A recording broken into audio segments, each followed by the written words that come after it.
Good late morning. It is the Sunday after Thanksgiving. The whole plan for today is more jerkbaits and really talk a lot about jerkbait cadence and what it is that works really well for me this time of the year into the fall, which a lot can be replicated for in the spring. For anybody that's already hung up your boat, still a lot of useful information I'm going to put in here. Before we get into it, do me a favor, drop a like on the video, subscribe if you haven't yet, turn on post notifications, that's always helpful, and leave a comment when you're done. Otherwise, let's get to the video. Felt that. There we go. Adorable, but we got one on the boat. We are fishing southern New Hampshire, a little kettle pond. Hopefully for something a lot better than that, because that's pretty pitiful. But the name of the game is to really just kind of hone in on what the jerkbait bite is going to be right now. We're just gonna work through it. There's a bunch of rock piles out here, and on the other side it drops off kind of steep relative to this kettle pond. It's like 9 feet on the other side. And I'm seeing them just starting to roll them around. So we're just gonna continue to work that jerkbait and see what we can do. One of the other things we've talked about a lot when it comes to jerkbaits is cadence. Depending upon what model jerkbait you throw, sometimes you have to get a lot more aggressive with it to get any sort of that slashing motion out of it. These Vision 110s from Megabass, you don't have to get super aggressive with them to get going. And even still, with the water this much colder, I don't want that wild slashing. I found I tend to do better with that. And like I can feel like if I move that rod tip 3 feet, only like the last 6 inches to a foot, maybe, is what's actually imparting any action through the slack on that. So I'm just trying to get the jerkbait to kind of go, so real subtle. I'm not trying to move it around like crazy. And I'll play with that a little bit throughout the day to figure out what they want. Sometimes I'll slow it way down, just kind of get a little twitch, just enough to kind of make it shimmy side to side. Not even really moving, it's just kind of a little And I found that works really well too. I hit the rocks. So we're gonna continue to play with that, so it's not just about the pause or how quick you give that 1-2. Sometimes it's like tap, tap, and sometimes it's tap, pause, tap. You know, there can be a full second pause in between that 2 jerks. I'm gonna fish it a little bit more aggressive first to see if that works, because if it does, then, you know, who's not gonna be happy with that? But if, you know, I go 5 to 10 casts with nothing, not even a bump, then I'm gonna slow it way down, and I'm gonna go, you know, longer pauses in between the 2 jerks. I might work in 1 jerk every once in a while, decrease how aggressive I am with how much that rod twitches. I mean, you know, this is actually probably a better view, so that's kind of standard. And it looks a little bit more aggressive than it is, but you remember how much slack you have in your line when you're doing that, it's really not that aggressive. Now, if I'm gonna slow down to a little bit, if they're not really tuned in on that amount of action, then I might go real subtle, simple. And then from there, I might go. And those are all the different cadences that we continue to talk about through all these different videos. So hopefully that makes sense. And I think we'll figure them out.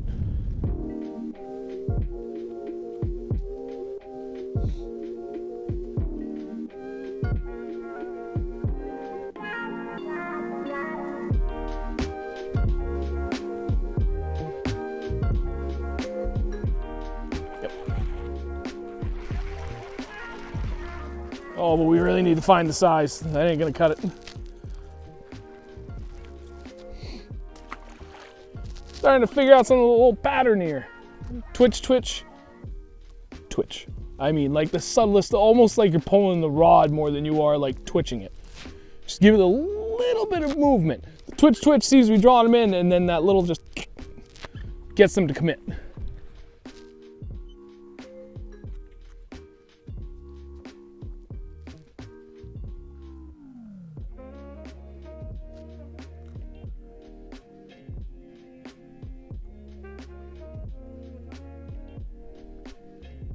Oh, just missed another one. Not that time.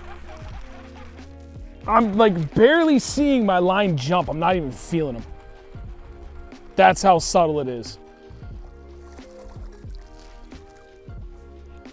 All right, number 4. Look at that though.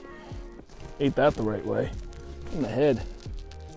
One of the things I've learned over the years too, and a lot of that's just come from friends helping me, is having just a little bit of tension on it. Like, I used to think that like, oh, that's bad because, you know, you might be moving the jerkbait when you shouldn't be. I wouldn't have felt that fish if I wasn't fishing it like that. That's 2 now that I've done that.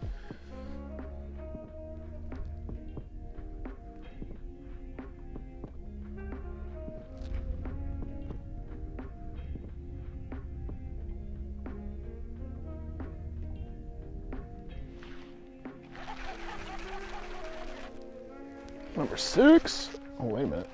That feels better. I got him really foul hooked. That's better.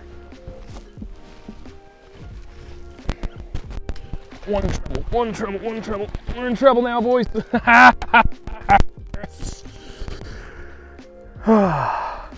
What did I just say about light tension on the line? I mean, I barely felt it. If I didn't have light tension on the line, I wouldn't have felt that. I'm convinced. Treble hooks, though. I mean, on the plus side, this ego net is the greatest thing ever because the trebles come out so easily. They don't get stuck in it. Just get wrapped around it. Now I just need to figure out how this is. Hey! You need to simmer down. I can't get this out until you... I can't get you out until I get this out. See, that's what I'm talking about. That's a nice 3-pounder all day long. Getting official weight on it, but... I mean, I barely had that. Just one little treble hook, top dead center. Oh my God, it's just shy of 4. 3 pounds, 14 ounces. No kidding. All right. Well, I gotta show you. I don't know if you're gonna be able to see it, but I'm gonna try and show you.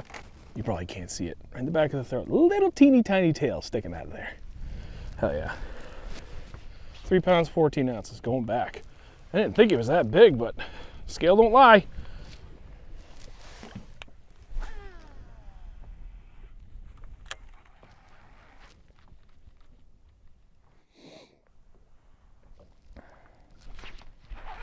That didn't take long. See, sometimes they can be so aggressive. I wound that down, tap, and then he tried to run away with it. I need more like that last one. That's like how many times I'm gonna hook them like that. I mean, the majority of my fish today I catch are gonna be hooked like that. There you go.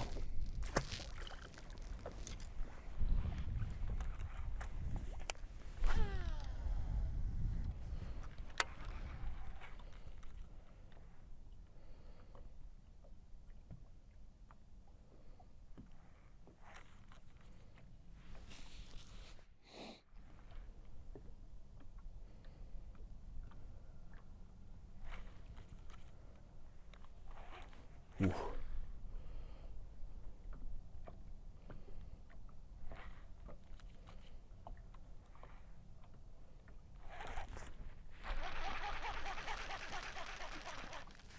Wait a minute. Might be a little better. Nope. Just coming in all helicoptered. Okay. 8.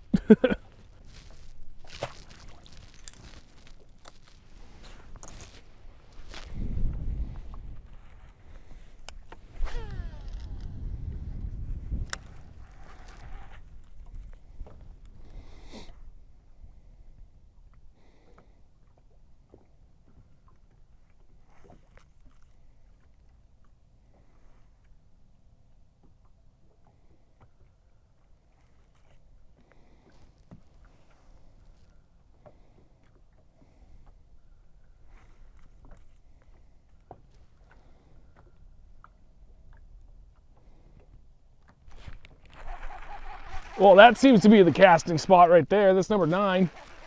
Nope, mouth wide open. Was that 3 fish in 3 consecutive casts? Because I'm pretty sure it was. Tell you what, location is key too. So one of the things I'm doing is I'm seeing them swimming around these rock piles.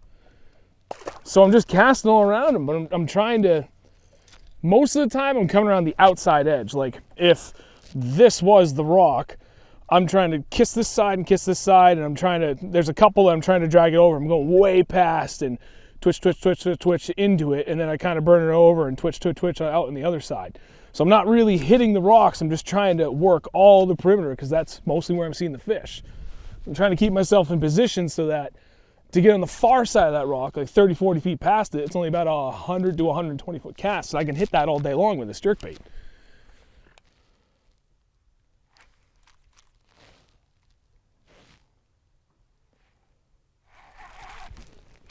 There you go. Come on now. Number 12. I'll tell you what, weirdest thing this time of the year is how quickly a bite can go from fire to crap. The wind was doing pretty good earlier, and then it just died, and the bite died with it. I caught a bunch of fish inside of like maybe a 45-minute window. A lot of these today. And it's been a grind ever since. I mean, I think I've got 3 fish in the last hour and a half, but in that first 45 minutes, it's just like bang, bang, bang, bang, bang. And that can happen. It goes from insane to shut off. So the only thing I can say is keep an eye on your graph, because the one thing I noticed, when the bite was good, I had fish going underneath the boat left, right, and center. They were everywhere. And then right about the same time I noticed the bite died, I stopped marking fish like crazy. And then the few fish I have marked since then, they've been pinned back to the bottom. So whether it's a pressure change or a lighting change, lack of the wind, whatever the case, it changed. You just got to stay on your toes. And like, I've tried a bunch of other things and they don't want it. The jerkbait was it. That's the only thing I've been able to get bit on. I've tried throwing quite a few different things here, different colors, the whole 9 yards. But the one thing that stayed consistent, I talked about this, is that change in cadence. I'm still getting bit here and there, but I've had to slow way down from what I was doing earlier. So instead of like twitch, twitch, and like, you know, pretty violent, not violent, but you know, like I had some oomph behind it. 3 to 5 second pause, twitch, twitch. Now it's more like twitch, twitch, 10-second pause, twitch, twitch. So it's more like a flick of the wrist versus kind of swinging from your elbow. It's those little differences that can make all the difference in the world for how successful you can be this late in the year. We're talking the end of November. I'm pretty sure this is the last weekend in November. Water temp is 40 degrees, 40.1 degrees. It was like 40 and a half, and it just kept falling. Whatever the case, I just have to keep changing my cadence and my presentation, how I'm doing things to get them to bite. But that's what I enjoy doing. I like figuring them out. So I don't mind grinding through that to be successful. But when it comes to jerkbait, like, I'm still throwing that Edo Vision 110, straight 10-pound fluorocarbon. I mean, I've been fishing in 8 feet of water or less. Again, it's 40 freaking degrees here in southern New Hampshire. It's just with the weather changes, the bite changes. Hopefully, I was able to teach something about jerkbaits. Hopefully, you can apply it to where it is that you're fishing. You know, I mean, we're in southern New Hampshire. Ice is coming. But there's still plenty of you that are still considered the north, right? That are just further south of us, and you'll have warmer water and more open water a lot longer than we will. So hopefully this applies to you. And you know what? A lot of the same stuff applies in the spring too. So if it doesn't help you now, take your notes. We'll revisit it again in the spring anyway. At any rate, thank you very much for watching. Greatly appreciate it as always. Don't forget to subscribe if you haven't yet. Turn on post notifications, drop a like on the video, leave a comment, you know, all that wonderful stuff, because it helps us. Thank you again. Catch you in the next one.